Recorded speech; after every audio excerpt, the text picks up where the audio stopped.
People will join in the and I take the opportunity to welcome our guest for today. A very warm welcome to Mr. Vinkesh Gulati, Chairman, Federation of Automobile Dealership Association.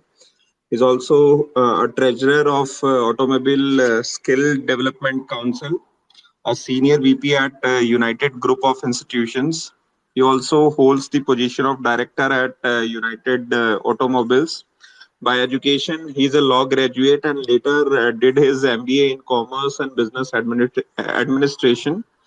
He also holds key position in Mahindra Advisory Council, and he also manages various educational institutions. And he's a strong believer in teamwork, and he had laid foundations of a great team and has considerably helped FADA reach newer heights, and we'll be knowing more of it from sir only. And he had been awarded various awards. To name a few, he had been awarded by ET Inspiring Indian Iconic Leader in Automobile Sector, India's Top Mind Award for Education and Automobiles, also like Outlook Business Global Business Award 2022, and Outstanding Leader in Automobile Sector, Leader of Hope 2022 by the Brand Story.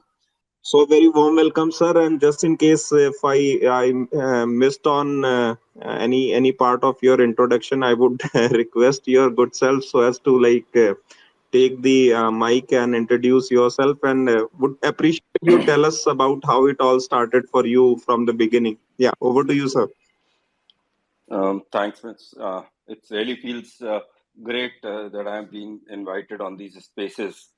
I've been listening to you and your team a lot, and very excited to tell you that you are all doing a great job. The kind of knowledge sharing happening on these spaces, it helps a lot of other people, including me also, on the subjects which I don't know. So, hi friends, I'm Vinkesh Gulati this side. Hi to Mr. Ravi also.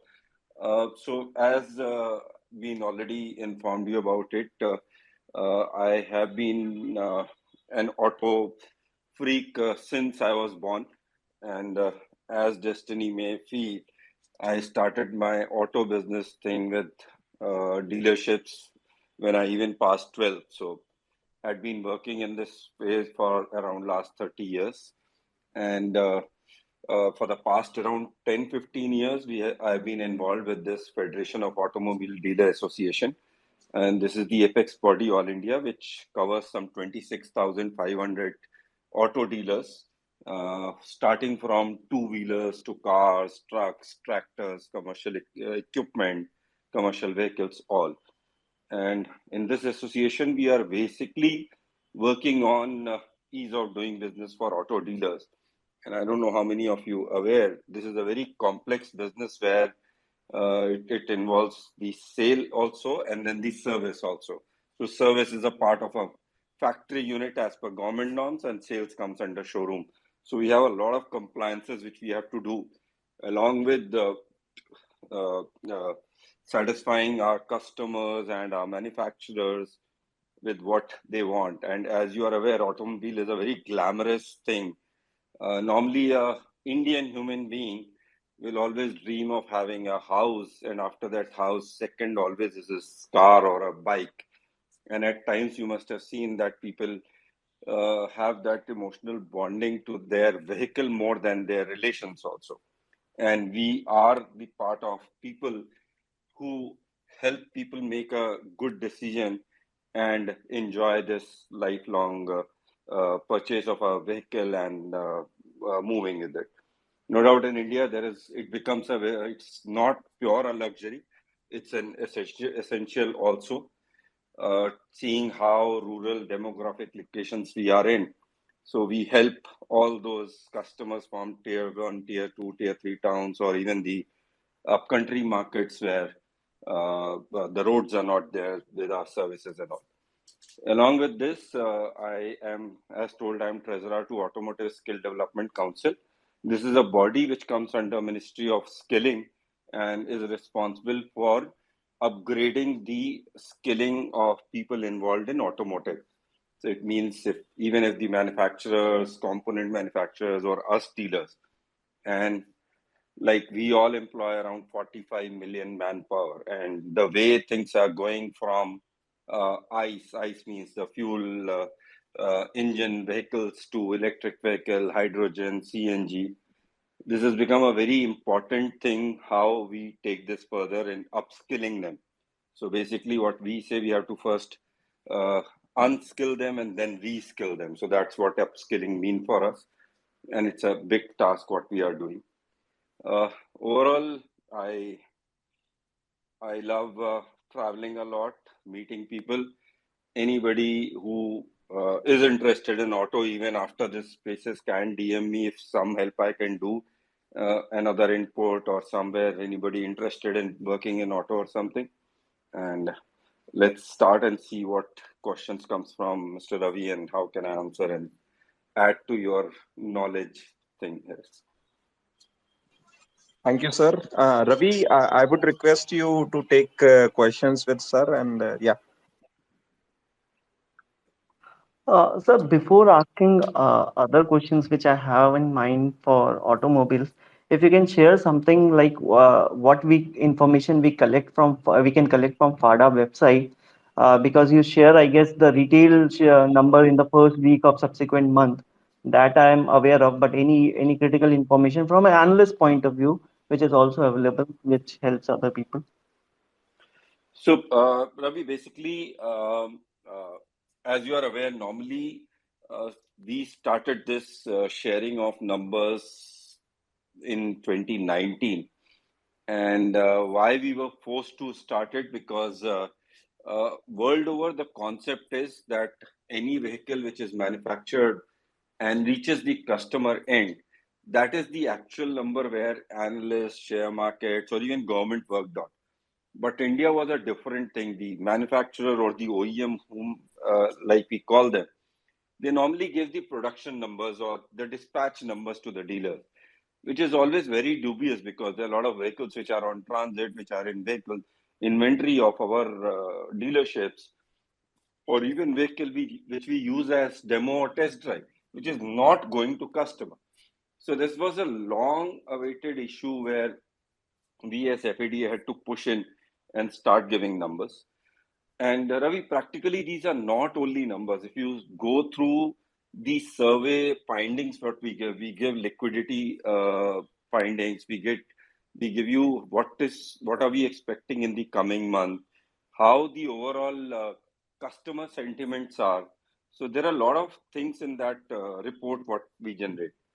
Additional to that single report, there are a lot of other places we normally give press releases giving, and our president or me sometimes come to the media about and updating how the things are, how the sentiments is happening, or if this something comes up, like in between there was issue in finance companies not supporting the upcountry market, then finance companies not supporting the electric vehicle customers on finance and all that. So as FADA, we regularly come up with some reports like this, which is required for analytics. And additional to this report, we have a research wing also, which I head, where we even give detailed report as per your demand, but obviously that is on commercial terms. So as FADA research, we've just started this wing 6 months back. We give lot of data. We have data state-wise, RTO-wise, and even tier one, tier two wise, demographic, and all the things. So we have a lot of data which we analyze and rework.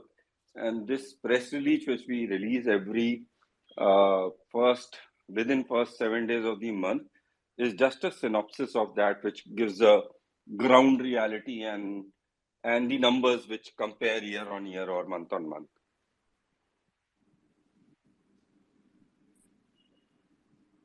Sure, sir. Sure. I'll move to questions part. I guess the first question on everyone's mind would be on volume growth. We have seen sluggish volume growth, be it two-wheeler or four-wheeler. Two-wheeler has been substantially down from the peak of 2018 19. and four-wheeler slowly picked up, but still we are.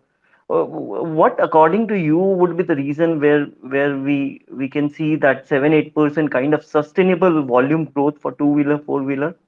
And apart from a very well-known reason, which is like BS6 and insurance costs, other costs which lead to increase in vehicle ownership and fuel costs, what do you think actually hampered this growth in the past 3-4 years, apart from these things? So I'll start with the easiest category, which is the car category, passenger vehicle. And actually, we are at the best time for the passenger vehicle today. So the year which has gone by, we had done some 36 lakhs vehicle as compared to 29.42 year before, which was a 23% growth. And this 36 lakhs was the ever highest number, even above 1890. So that's for car segment only. I'm not talking to overall industry, because overall industry is still down. So that's a very small part because it's already in growth, so nothing lot to discuss. But yes, the major concern is two-wheeler. And as you are aware, India is number one country in the world in two-wheeler sales. And that is because of we sell motorcycles also, because world over major sales comes from scooters. We have scooters, motorcycle, both.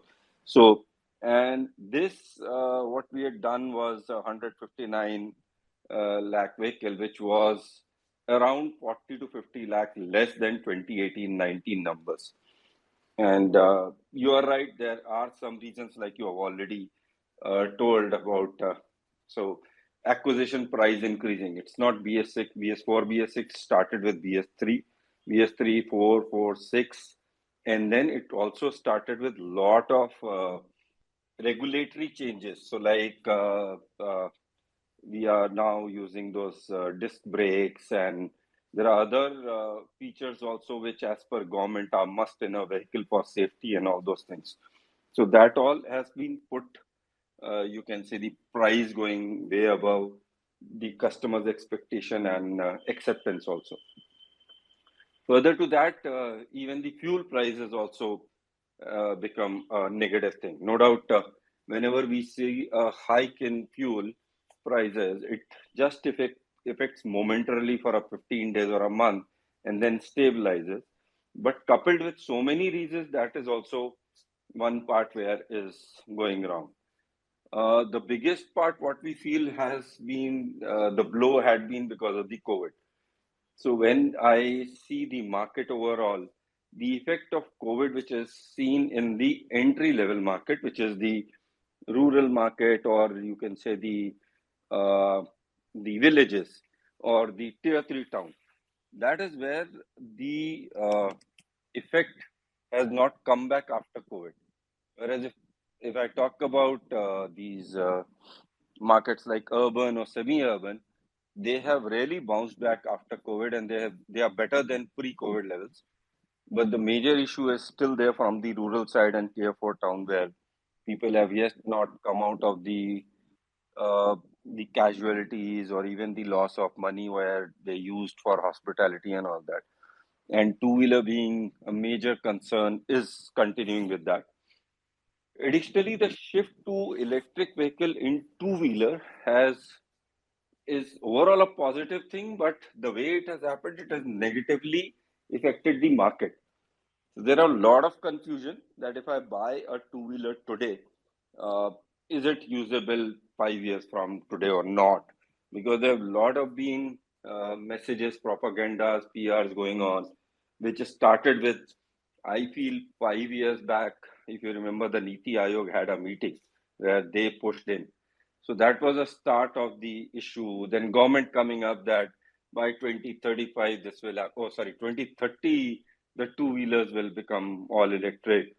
And above that, one of the major new startup manufacturer bluntly started a campaign, kill ICE two-wheelers, and from 2025, no ICE two-wheeler will be sold. So all this have created a real big problem. And when I talk about people who are buying 100 to 110 cc's, which we say as an entry level market for a lower bracket income customer. That is where these kind of rumors or these kind of messages create an uncertainty in their in their mind, and this is their hard-earned money because they use these bikes for going to schools or offices or dropping their kids and all that. And for them, money is a very important thing. Even 10,000 which they have saved to buy a vehicle. So that uncertainty also created a big problem. What we were looking at, even with all these hype on electric vehicle, we were thinking that electric vehicle will start selling a big number, and whatever loss ICE is having or the petrol is having will be covered by EV. And that is where our major expectation flaw was there from the government side, from the manufacturer side, where due to the supply constraint of batteries, lithium, and other components which are used for electric vehicle manufacturing, we couldn't go to a number where the demand was still there and the customers were waiting. So still we are not, we are what, below around 5% or 4% of total industry is still in electric vehicle. We haven't gone to a number where it actually affects the market. And the down what 40 to 50 lakh annual what we have seen in two-wheeler, I'm doubts that this electric vehicle manufacturing will have a capacity at least in coming 5 years, because even today, if I just cover up all the capacity what today is, not what they are talking, we don't have a capacity more than a lakh. It's actually below a lakh.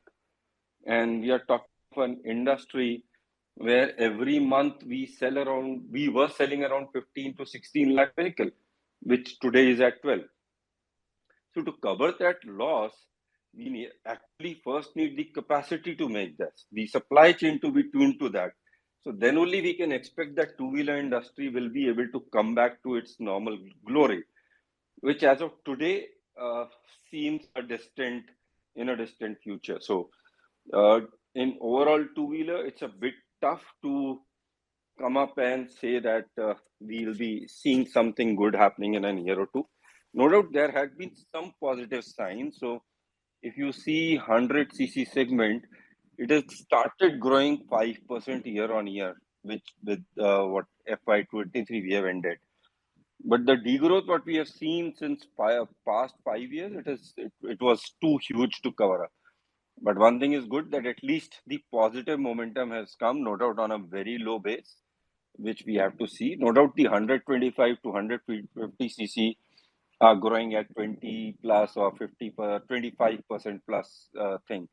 But obviously the major market comes from the 100 to 110cc where this problem is. And practically the market share of this bike, so which is 100 to 110cc, which was before around 56 to, or practically FY19, it was around 63%, which came down to last year, FY22 at 55, and now it has 51%. So that market share decrease or ratio decrease has actually reduced the overall industry in volumes also. So, but still we are hopeful because HMSI has come up with a new product in a 100 to 110cc market, and as of now it looks like a very, very good price. So once HMSI product starts coming in, then I'm expecting that even Bajaj, TVS and Hero will also come out of their slumber and do something for this market where the numbers are not improving for the past. So after 18-19. Over to you, Ravi. So a follow up on this, am I right if I say that there are there would be few unregistered electric vehicle which is very low capacity, low range, low battery storage capacity, uh, and they will not be represented when our major companies represent sales data and when industry reports the two-wheeler sales data, which will be used in traveling in the vicinity in the countryside or cities. Can that be a 1-2%, 3% kind of share of the total two-wheeler volume, or is it not that? You are right, Ravi. It's not the companies, it's actually the way we monitor things. So any product which is below 25 watt and is, I'm not exactly remembering, it is 60 kilometers or 40 kilometers. So below that speed is not required to be registered. So that is that it doesn't come with a under a scooter or a motorcycle. It comes under at a moped type of a level where the registration is not required because of the speed. So there have been a lot of OEMs, uh, not so very popular and even popular, which use this way of selling their products because you don't need an ARI, you don't need to go for registration. So they could easily flout a lot of regulations to come with. And initially, it happened more because they could easily import the, I'll say, the rejects of China market to India at a throwaway price and sell at a higher price because it was below that bracket. Even Indian government was not controlling it. So initially, that had a very good market. So even good means they weren't selling more than around 40,000 per month. But slowly and steadily, it is dying down. I'm not saying it is zero, but yes, you are right. Overall, the percentage has never gone up more than 2.5%. Today, also, it is 1.5 to 2% of the market what they are selling. But obviously, as they are not registered, there is no warranty on those products. There is no ownership of the manufacturer or even the dealer who sells that product. So it is not being monitored in a list. Additionally, so originally what happened, these were cheap imports which was selling as retail because till that time we didn't have a lot of OEMs with a good product in two-wheeler segment. That has changed today. We have good OEMs present and people are buying it. On the other hand, that the retail reduced, but the B2B market has increased now. So you'll find a lot of Amazon, Swiggy's, wherever they are using electric vehicles, they normally don't go for that high speed, high quality product. They go on the smaller product. So, and that is still going on, which is unregistered and unaccounted for when we talk about numbers. But even then, it's a very low volume, which can impact the market on the whole. Okay, sir. I wanted your view on per capita ownership of vehicle when we compare India with other maybe developed market would be 700, 800 type. India, I don't remember, car ownership would be some 35, 40 per thousand. Uh, what's your view in a very decent long term, like 10-year, 20-year? Can India reach that 100, 200 vehicle per thousand?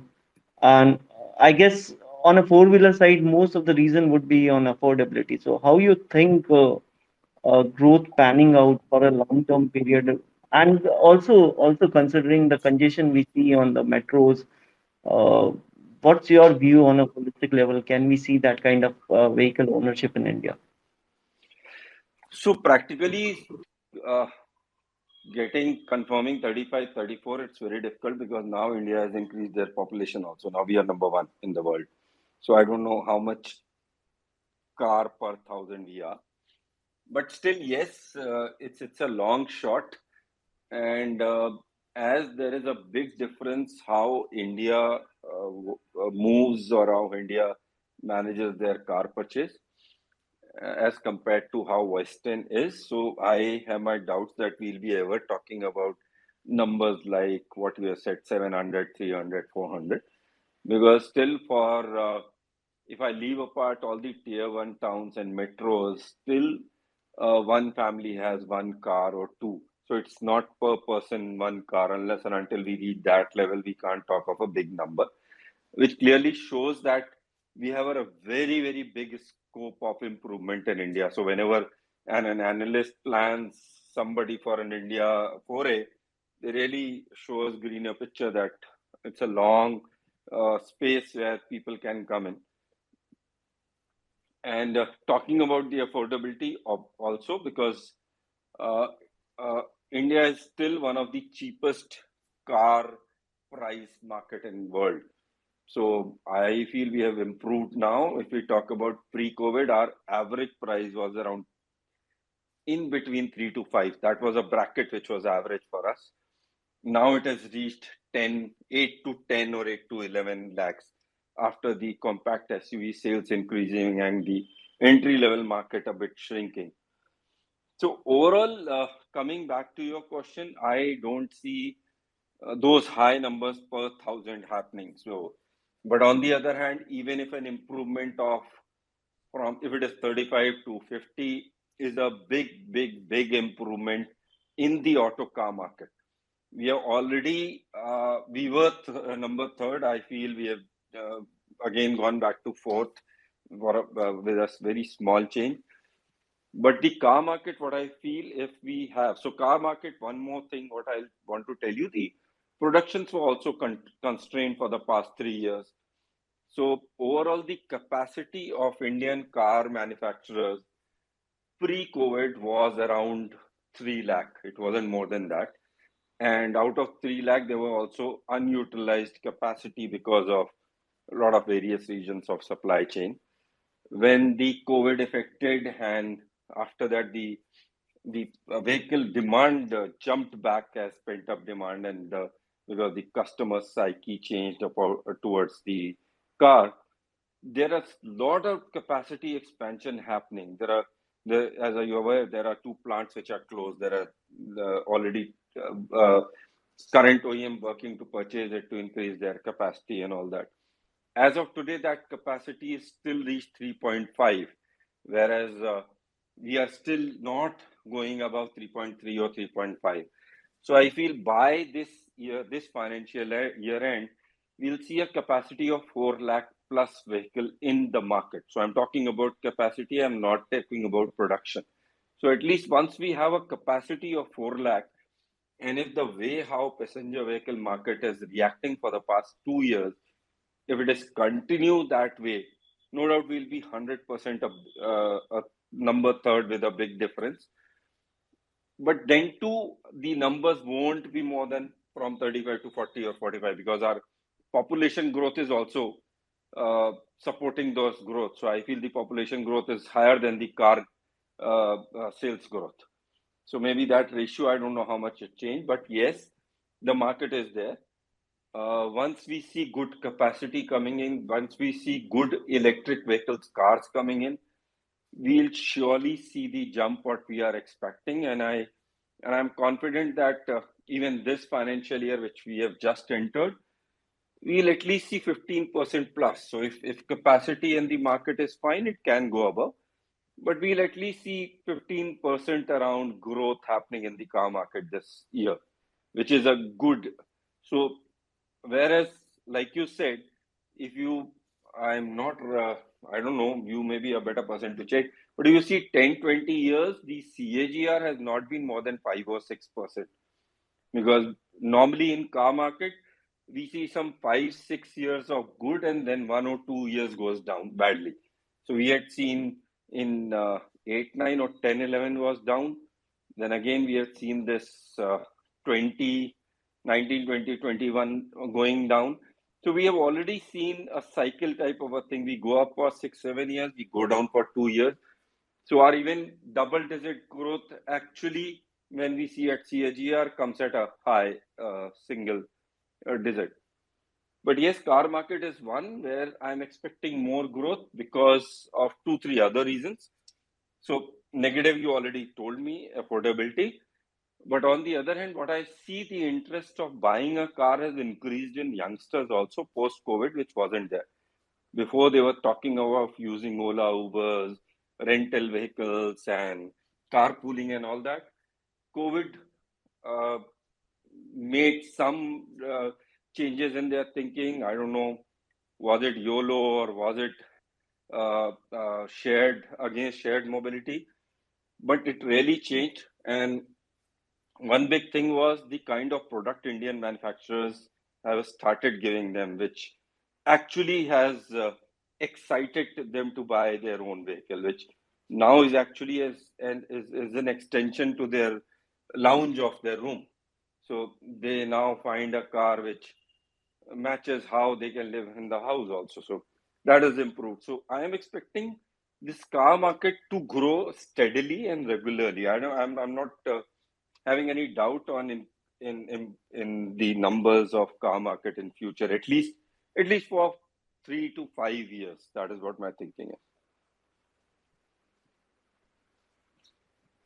Sure, sir.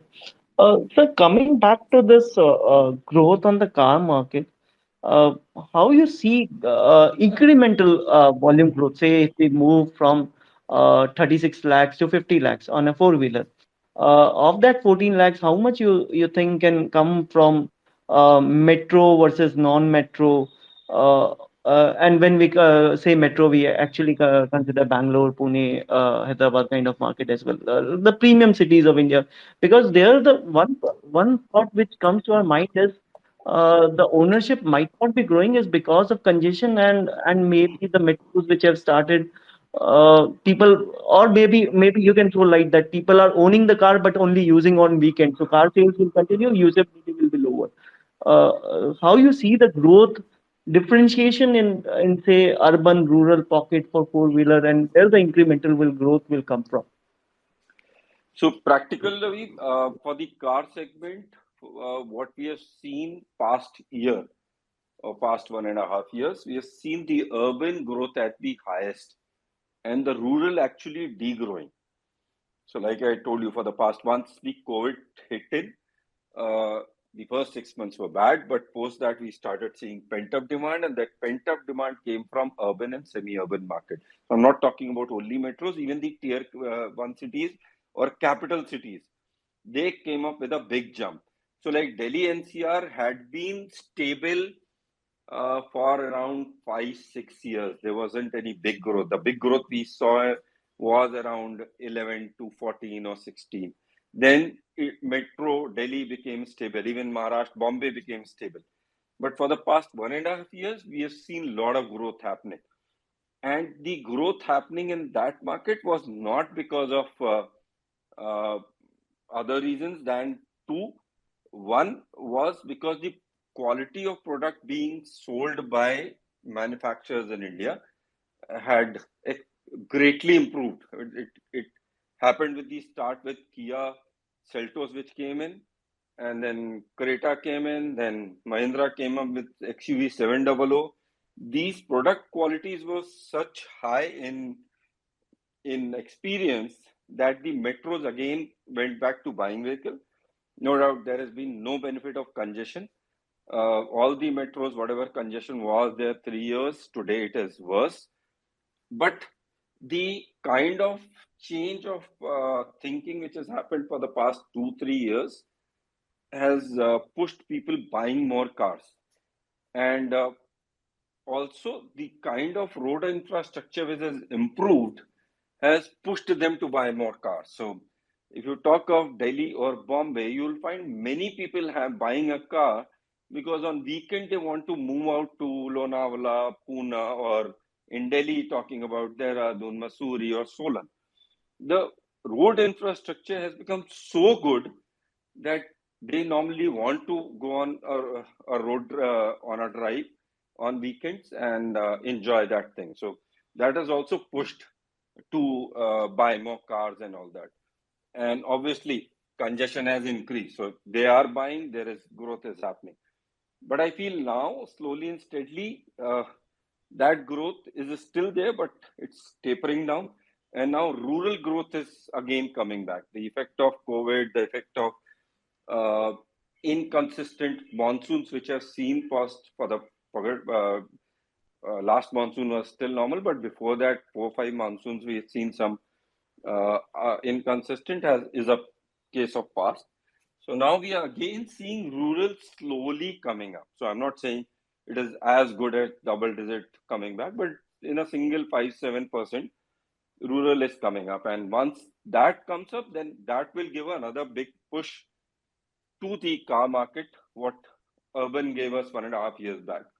So that is what I am expecting. So from 35, 36 lakh to 50 lakh, I feel we'll take another three plus years to reach that number, or maybe 4 or 5 years.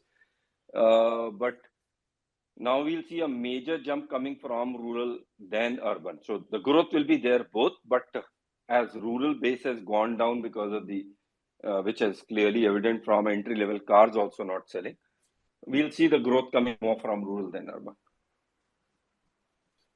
Vinkesh sir, like the capping of like 10 years for diesel vehicles in the Delhi NCR region. So such kind of things, like, does they matter much, or it's like a small when it comes to volume, it's a small impact on the industry as a whole. See, Prince, I'll be very clear. No doubt, it does impact. In Delhi NCR, people have started buying more petrol even for SUVs, which was never there before. People bought diesel for SUVs and cars petrol, but now they are buying even SUVs also petrol. So that mindset has changed, but the numbers doesn't affect, because practically all these places, nobody buys a vehicle for more than, nobody retains a vehicle for more than 5 to 7 years. They have a clear concept of keeping a vehicle 3 to 5 years. So I'm talking about the 50% plus strata. I'm not talking of the below 50% strata, where it's a pure service class who keeps a vehicle for 8 years, 10 years, or 12 years. But the major sale, what is happening currently in Delhi NCR, is of those category who normally keep 3 to 5 years for vehicle, and they replace there because they are uh, they are ticked by, or they are driven by new models coming in, and the speed with new models are coming in. Like I'll tell you, Kia launched Seltos in what, 2020. We are in 2023, and they have upgraded Seltos 3 times. So the new options which are coming in regularly, new models coming in. So in Delhi, people normally have a drive to have the latest car. So they sell their vehicle in 3 years or 5 years. So it doesn't affect them that it is 10 years or 15 years. Second, they have also found out a way that if you have a Delhi car, you can sell it in 8th year to some remote location, or the location where this 10-year or 15-year policy is not there. And practically the used car market as of now is good. So they don't get a wrong or get a bad value because the vehicle has driven in Delhi and it can't be continued in Delhi. So the market is there all India. So unless and until this policy becomes all India, it won't affect. It's only one place where it is. And if you are selling your vehicle in 8th year, so normally you get an equivalent price what you sell that vehicle in 8th year, where this policy is not there. So that is a deterrent where people are shifting from diesel to petrol, but that's not a deterrent for buying new vehicles.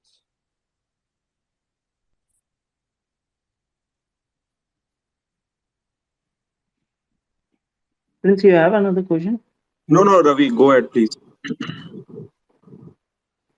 Sir, on two-wheeler side, like when we compare India, we compare with different countries, and mostly the Southeast Asian comes to our mind, where the ownership would be, I don't remember. I saw one chart today also, some 200, 300 vehicle per thousand people.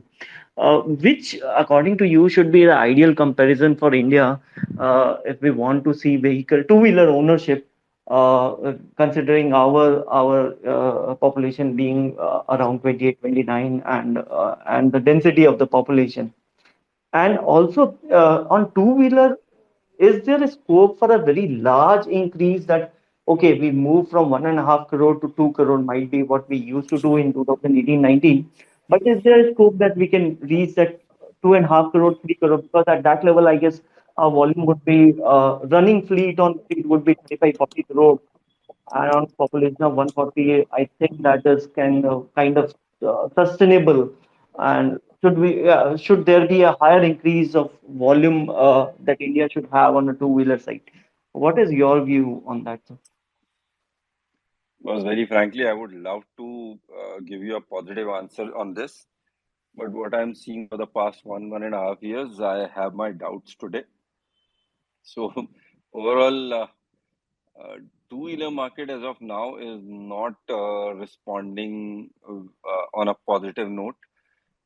Even reaching the good numbers of 18, 19, I feel will take another 5 to 7 years. And I'm not confident. I'm not confident even saying this that we'll be there in 5 to 7 years. But obviously, I'm expecting that this three electric vehicle will see a jump in an year or two in production capacity, and that will help us. And the legacy OEMs which are sleeping, actually, they'll really start working on aggressively on numbers and all that, and we'll see that. And practically, like I told you before, if you differentiate a scooter market to motorcycle market, then maybe Indonesia will have more scooters per thousand than India. But as we cover two-wheeler, where we have mopeds, we have scooterette, we have scooters, we have motorcycle also, India is no doubt per thousand less, but it's still the number one market in the world. And in the world, what we are seeing is that two-wheeler market is shrinking slowly and steadily. So it is shifting towards the high CC or performance bike market. So 100, 150 cc to above, computer, all those things. It is world over. It is shifting. So a two-wheeler is not a good source for daily movement. It's an experience driving like thing. Why? Because world over you have a very good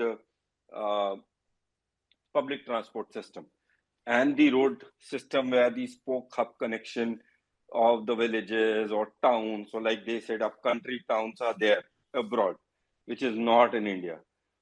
I feel in another, the way the current Minister of Road Transport is working, and if they come back again and they continue working with the road infrastructure, slowly and steadily, the people will want to move from two-wheeler to entry-level cars.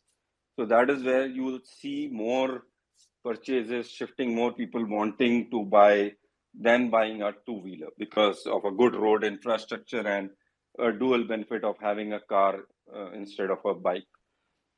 I'll see more in two-wheelers, scooters growing at a very good space because most of the electric vehicle will be scooters, and even the other ICE growth or petrol driven engine growth will have more on the scooter side, where there'll be no gear. It would be gearless thing, so customer is not, yeah, and the driver is not bothered about changing gears and all that. So that comfort and convenience will come. So I don't see a lot of thing happening in motorcycle segment. No doubt it will be stable. We'll see very high growth on premium vehicles, but because the market size is very low, as an industry, it wouldn't impact a lot.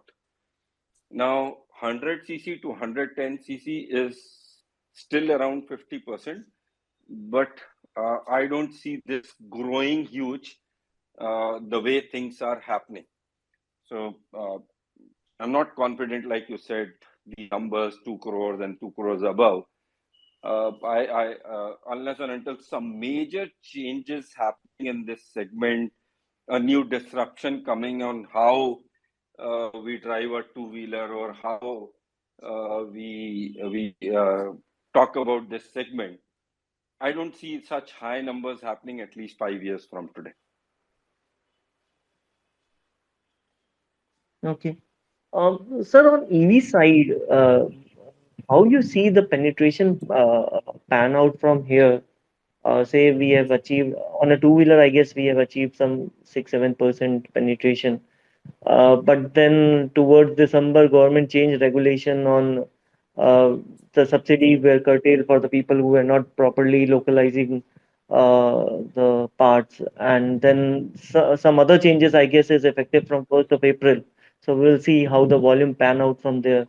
So what's your overall view how this subsidy, because government also will have to have cap on subsidy. It can't keep on as the volume increases, it's a dent or the fiscal measures. So how you think that this will play out in terms of penetration and subsidy will normalize, come down, because they're on one hand losing revenue which they sell on the ICE engine and then providing subsidy on the other side. What's your view on penetration for EV in 3-4 years for two-wheeler only, sir? So, Ravi, a very difficult topic to discuss regarding this overall. I'll give you just a bird's eye view. Uh, See, FAME subsidy is one thing which is a double-edged sword. I don't know if somebody is recording or can. So, when you say that localized should be so much percentage, and you are aware that a vehicle's battery cost is around 50 to 60%, and you want more than 50% localized, what are you trying to tell? So, if a regulation comes that you have to be local more than 50% to get a scheme, get a FAME subsidy, and you are aware that a battery is 50% of the cost of the vehicle, which is pure imported. We don't have lithium, we don't have cobalt, we don't have battery management software. Everything comes from China or some other country.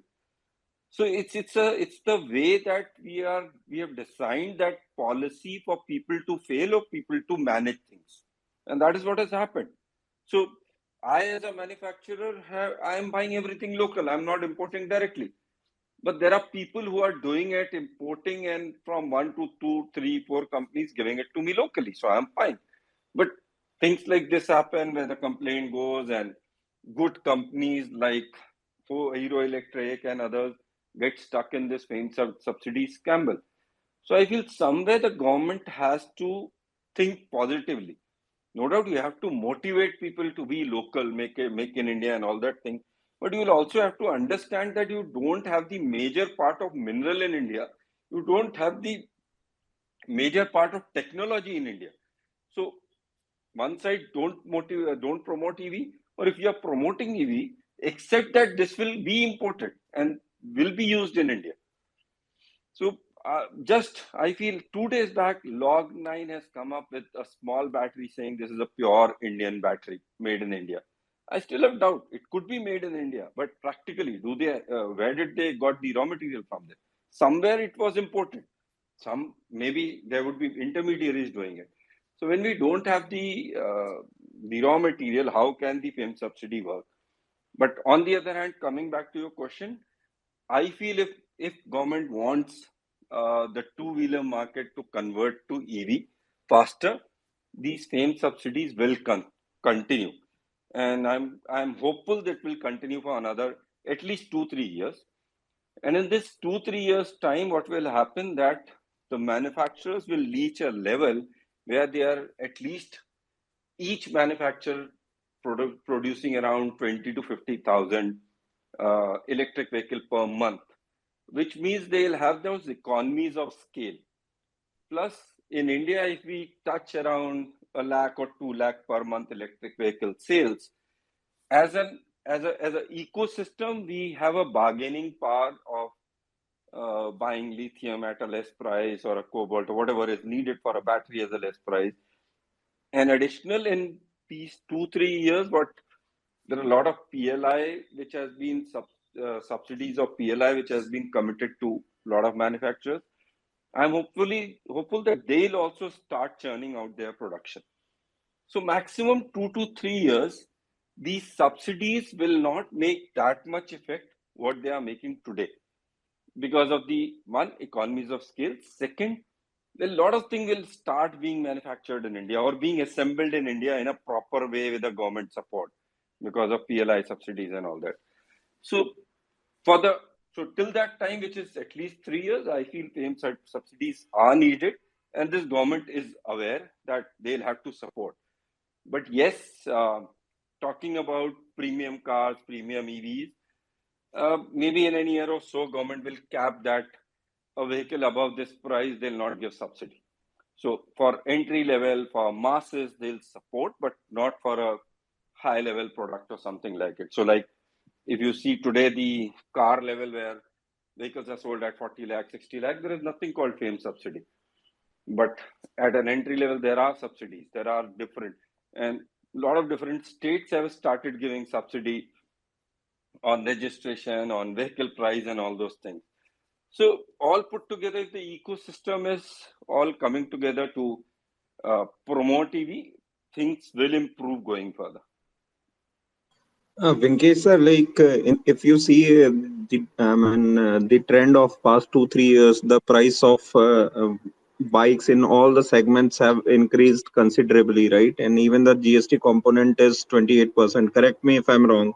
So, do you think this is, maybe if we see it from the EV point of view, it is to discourage sales in that segment, or how exactly you read it?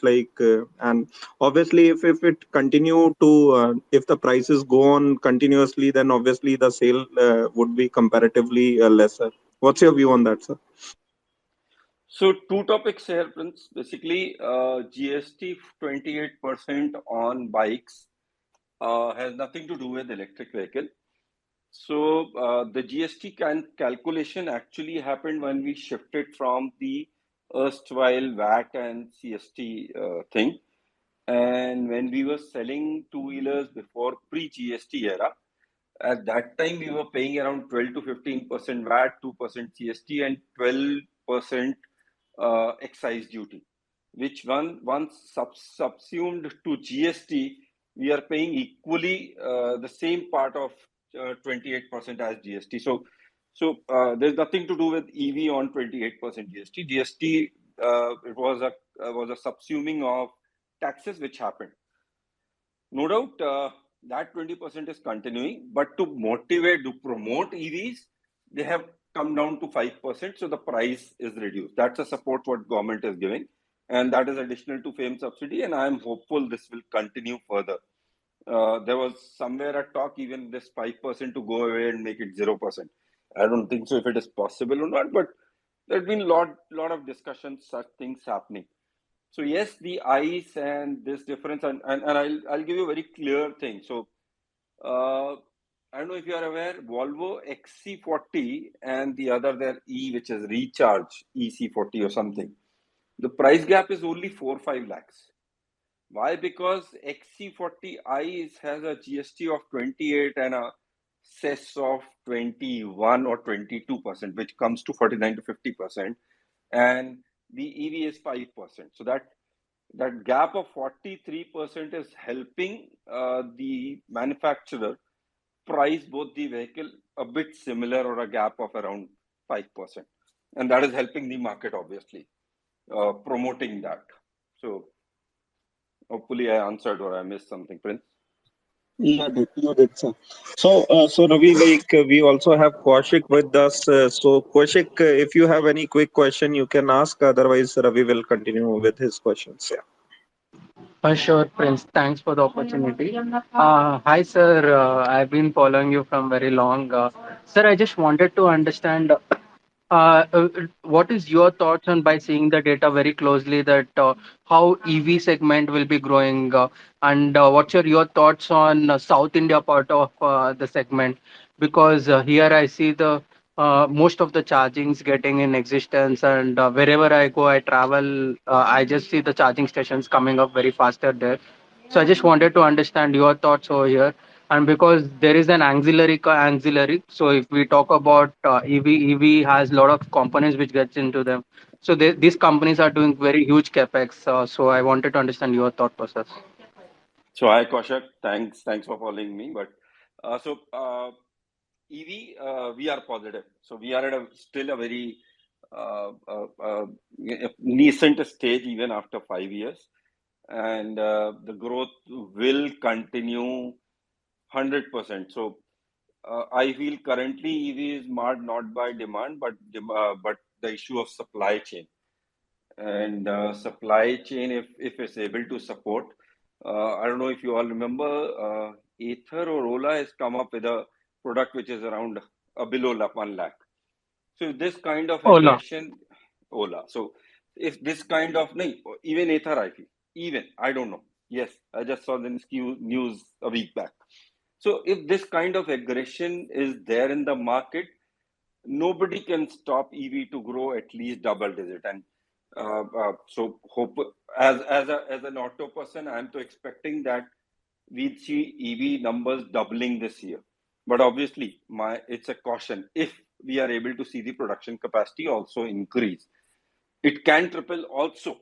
It can triple also because, like you see, TVS is now doing average 12 plus IQs.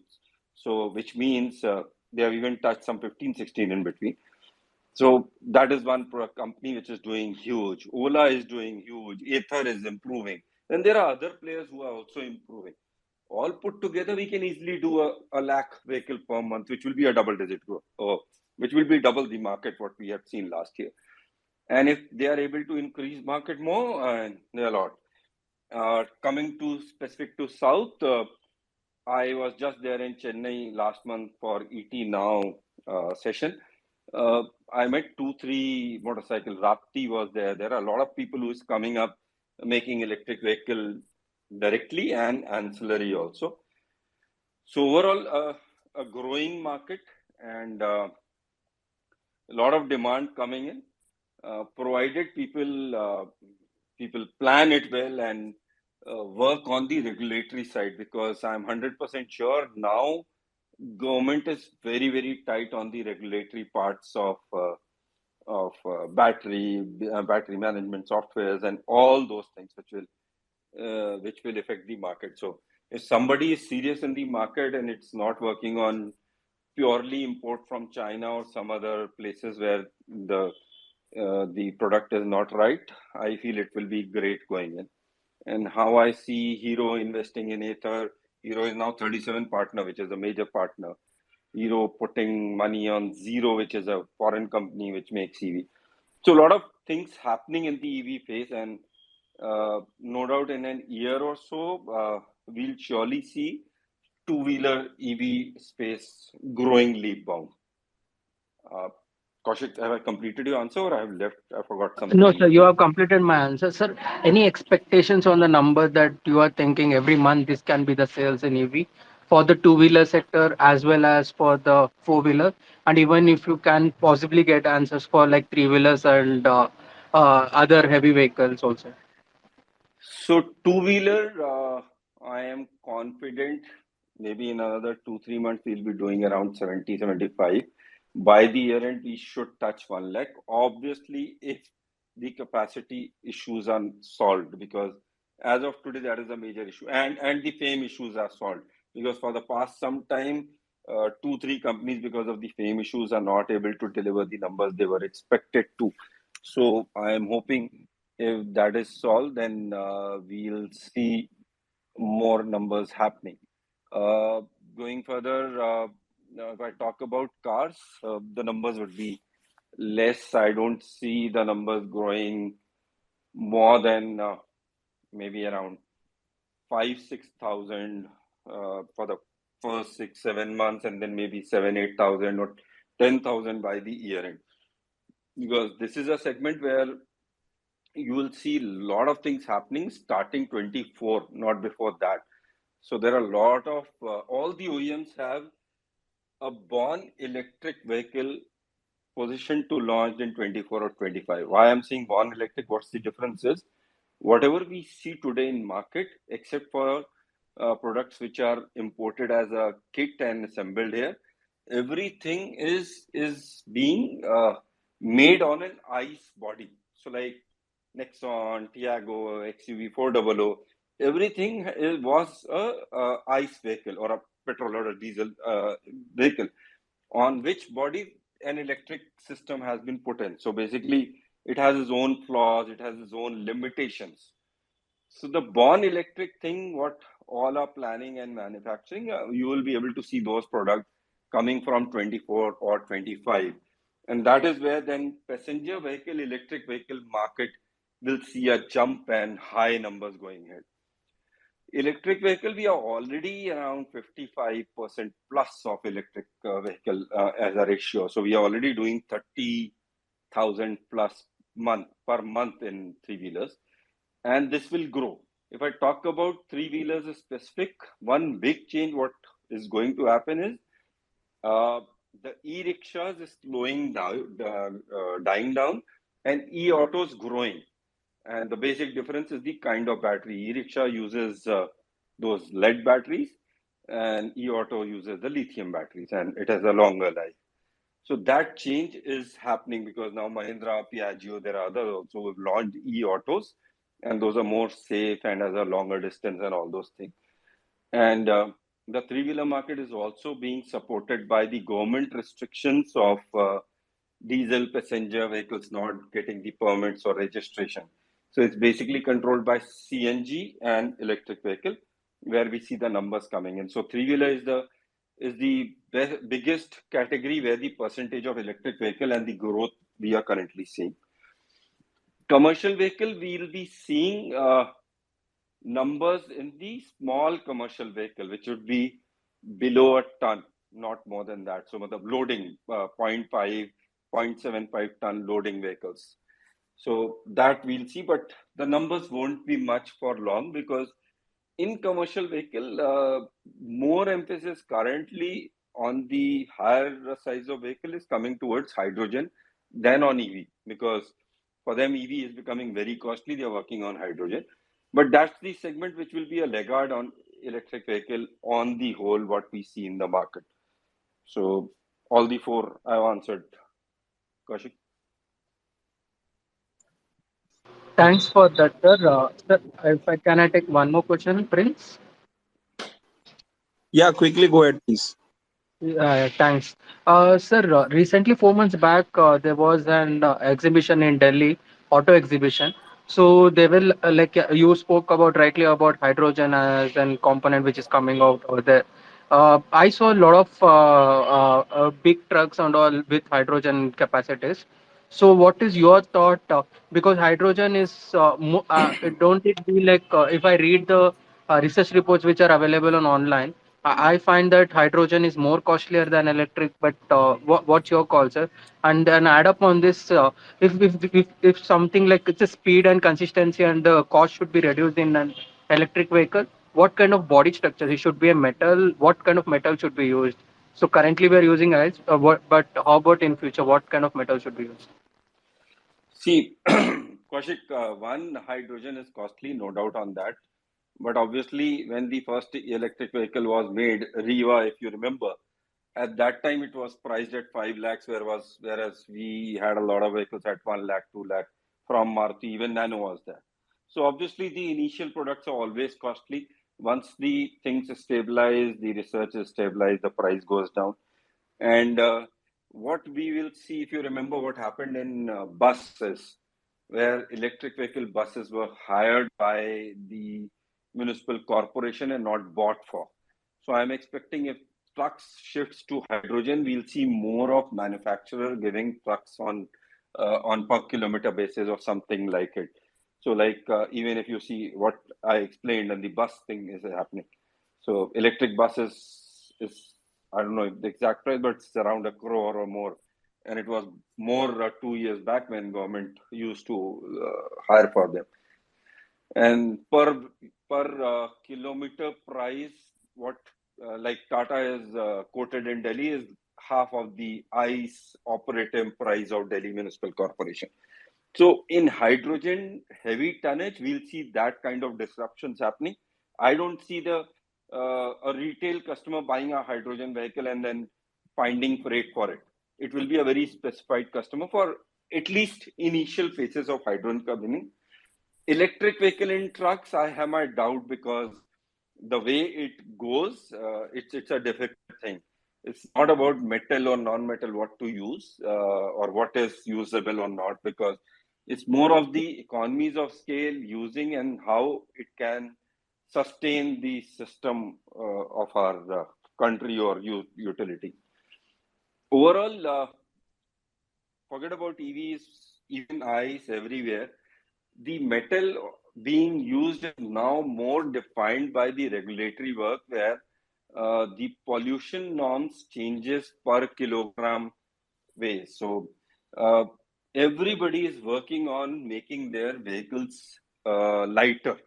So even if you see two-wheelers, you will not find uh, steel iron being used.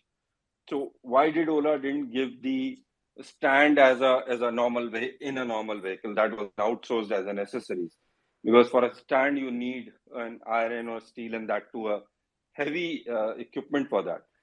So slowly and steadily, all the OEMs are shifting towards lighter material. Could be aluminum, it could be fiber, it could be reinforced plastic fiber. I don't know what, because I'm not great at all those subjects. But slowly and steadily, you will see vehicle becoming very lighter, and whatever material which is light also and is able to handle the engine or the motor strains, I feel that will be used going further. Right, sir. So one question, sir, when we talked Please. about regulatory changes, which increase the cost for two-wheelers in India, are those changes applicable for export like Bajaj and TVS do? Are all the changes that disc brake and other changes which came along with regulation in last 3 4 years applicable on export? And how is regulatory changes happened in other Asian countries? How much incremental costs came in because of those regulatory changes? Any comparison you have, if you can share? So basically, Ravi, we normally export our vehicles, I'm talking of two-wheelers and three-wheelers, to developing economies and underdeveloped economies, which are normally behind us in a way back. So, like when we were in BS3 phase, there were manufacturers who were making BS0 products and exporting to Bhutan, Nepal, and South Africa, and all that. Even when we have reached BS6, BS3 products, BS4 products, BS2 products are being exported to these countries. And obviously, their regulations are not as strong as what India has reached. So I'm again saying thankful to our current minister.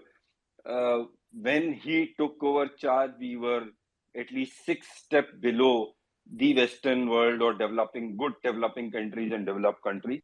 We are now just one level below, and slowly and steadily things are improving on the way. So a lot of regulations, so you cannot compare the better countries, because they had already done these changes 4 years, 5 years back. So we had what has plagued our industry is that our ministers have wanted all those changes happening within 2 3 years, and within those 2 3 4 years, the COVID was a major deterrent also.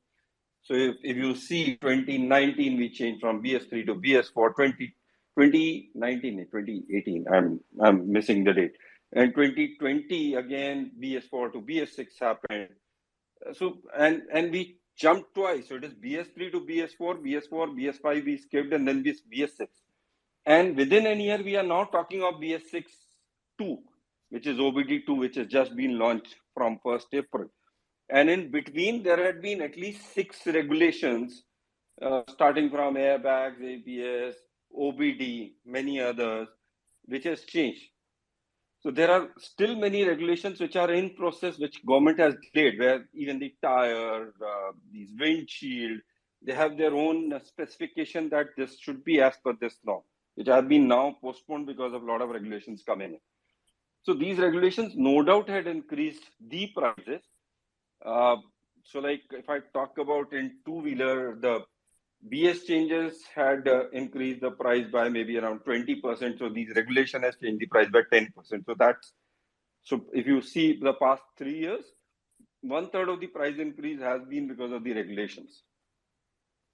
And in cars, it's no doubt regulation has increased the price, but what has happened in cars is a lot of features have been added in the last 3 years.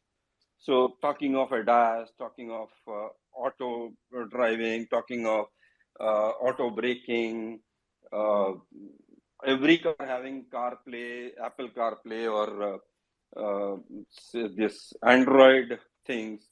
This all has changed for the past 3 years, and prices has increased because of that, and the comfort of the cars improving.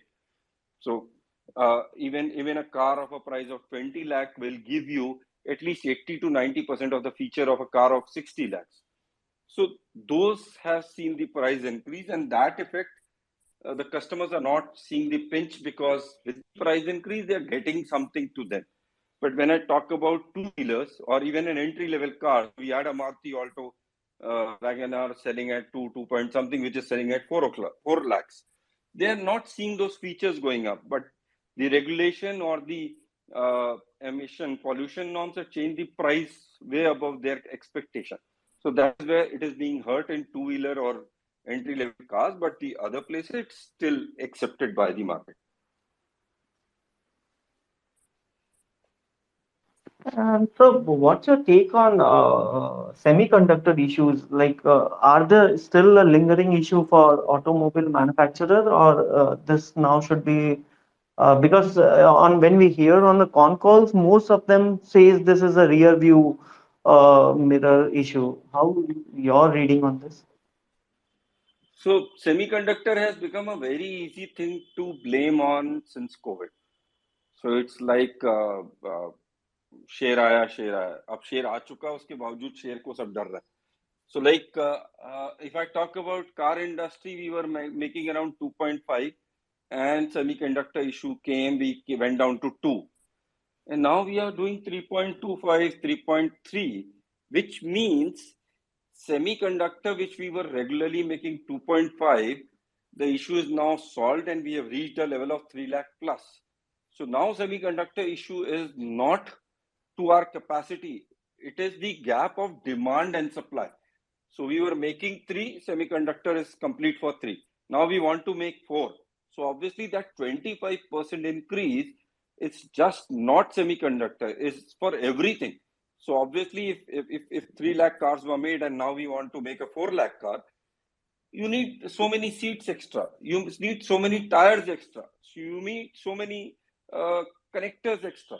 So full industry, the auto from start, the ancillary components and everybody has to increase their capacity. And in the car, the biggest problem of semiconductor is it's not similar to other electric things. So if you buy a TV, you will find only one semiconductor there. If you buy a mobile, there is only one semiconductor.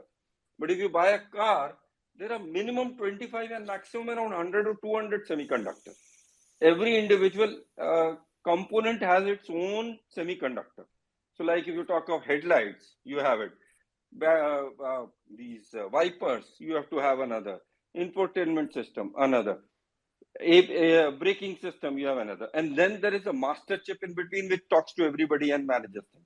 So there are a lot of semiconductors. So obviously, the number of semiconductors and the number of the increase in capacity is still an issue. So like if Maruti still talks about lot about semiconductor, but their production which was there in 2020, they are already above that production. So basically it's the capacity increase where the problem is and not the COVID story of semiconductor getting short. I feel you understood what my point was. Sure, sir. Sure. I'll have one last question and then I will transfer to Prince. Sir, at a dealership level, how is the inventory days now compared to what it was during the pre-COVID days? And how is the discount right now being offered? Any view there? So if I talk about cars, we are back to pre-COVID days in the car inventory. And still it is a concern, but it's not such a big concern. So normally we say that 21 days is a good time for a car dealer to have an inventory. Today we had 35 days. So it's okay. It's still not hurting us, but obviously if it continues at this level for 6 months, then it will be a problem. On the two-wheeler front, the inventory days has improved. We have come down. Before it was around 40-45 days. Now we are around 30 or below. And this is majorly due to 1 or 2 players. So the leader is still bleeding with dealers having 60 plus average days. But like HMSI has 7 days, 10 days. Bajaj has only 20 days. So the average of the industry is in control, but one of the leaders is in problem. Talking about the discounts and all, so still the vehicles are in short supply. But if I talk about an year back, there were 10 vehicles, and out of 10 models, there were 9 which were short supplied and 1 was available on the rack or off the rack. Today, out of 10, we still have 5 waiting in a waiting and 5 off the rack. There are not still a lot of discounts happening, but yes, it has improved before. So now customer is able to get a vehicle which is standing at the dealership and is not in a waiting period or a system, can get a bit of a discount, but the price cutting days or the negotiating days are still not there in the car market as of today. Right, sir. Sure, sir. So we got, yeah, Ravi. No, I was just saying thanks, and before that, I was handing over to Prince. Thank you, sir, for your valuable Yeah, time. sure. So we Thanks. got another speaker, Nilesh. You can quickly unmute and ask your question to sir. Yeah, good evening. Thank you, Prince. Good evening, all. Good evening, Venkesh ji. Venkesh ji, I would like to ask you, how do you see consumer experience going in the auto retailing down the line? Well, I feel the future of customer auto retail is only experience. You will see a lot of disruption happening. The COVID has taught us that digital is important. The online way of talking to customers, like video calls, WhatsApp calls, is important.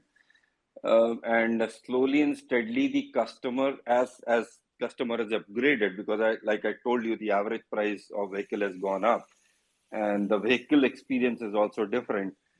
Uh, Day by day, every day, manufacturers are trying to create some processes where we can give a better experience to the customer.